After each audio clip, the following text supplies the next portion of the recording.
Hello, this week's topic is labyrinth walks. I previously discussed contemplative prayer and contemplative walks. And so a labyrinth walk is a contemplative walk and a contemplative prayer at the same time. So, what is a labyrinth? A labyrinth is a winding path used for meditation and contemplation. You'll often find labyrinths on church grounds. So, a labyrinth symbolizes life. There is an entrance to every labyrinth, and the entrance is also the exit. When you enter a labyrinth, you just continue walking, and the path will curve. It's going to bend and curve different ways. And as you walk the labyrinth, you will eventually reach the middle of the labyrinth. The middle of the labyrinth represents our inner self, our heart. And this is how and where we connect with God. So I'm going to outline the steps in a labyrinth walk, but I'm also going to provide a PDF in the description section, which you can use as a cheat sheet. The first step is to locate a labyrinth in your area. You can go to labyrinthlocator.org to find one in your area. Number two, bring a cushion, pen, and journal. When you finally arrive at the labyrinth, step number three is to stand at the entrance of the labyrinth. Step number four, take 3 long, deep breaths. Step number 5, say an opening prayer. It can include a request or a question for which you are seeking guidance.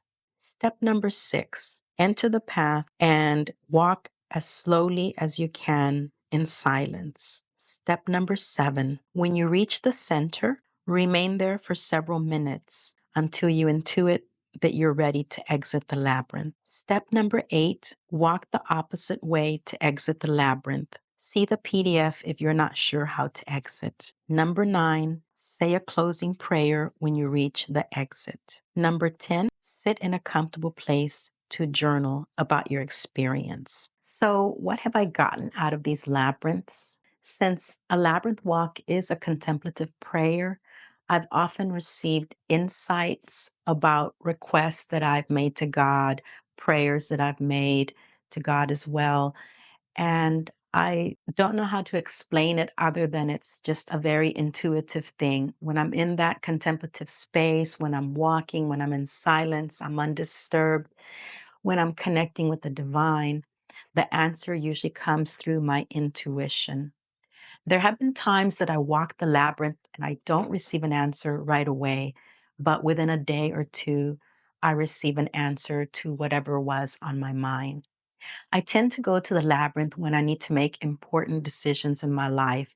For example, if I'm at a crossroads, I'm trying to decide between two options, trying to decide whether I should continue a specific job or a relationship, or if I need a solution to something, if I need clarity.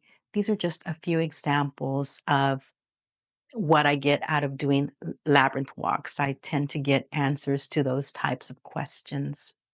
Another thing that you can do with a labyrinth walk is you can walk it with a group of people. You don't have to walk it by yourself. And if you have a group of people, you let the first person enter the labyrinth, and then about 20 seconds later, the next person enters the labyrinth, and then another 20 seconds for the next person. And since there will be multiple people on the labyrinth in these cases, you just have to be careful when you're walking towards each other. You just have to be careful not to bump into one another. I don't recommend more than 4 or 5 people walking a labyrinth at the same time because it could get crowded on the labyrinth. Another option I've done before is I've gone to the labyrinth with 3 other people, and we allow one person to walk the labyrinth at a time while the other 3 people sit down on the edge of the labyrinth and send that person Reiki energy for their prayer request. And then when that person finishes walking the labyrinth, the next person gets a turn, and so on until everybody has walked the labyrinth and received a Reiki blessing from the other persons in the group. There are no limits to what you can do with the labyrinth in terms of ideas. There's so much more that you can do, but these are just a few ideas. I'd also like to recommend a labyrinth expert.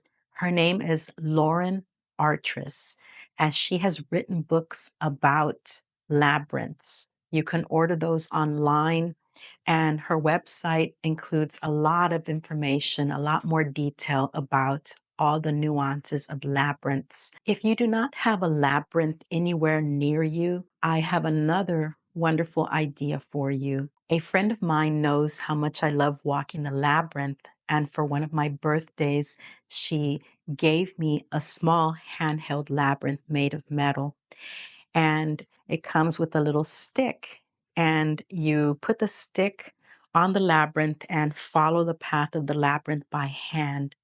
And again, this is if you're not able to go to the labyrinth. So some days when I don't have enough time to drive 30 minutes away to my favorite labyrinth, I could just use the handheld labyrinth.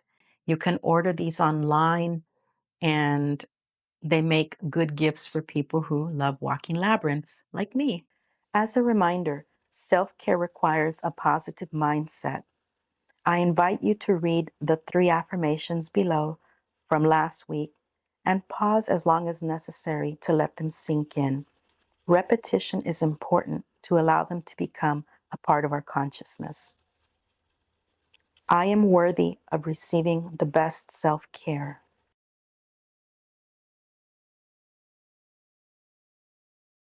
My self-care is a high priority to me.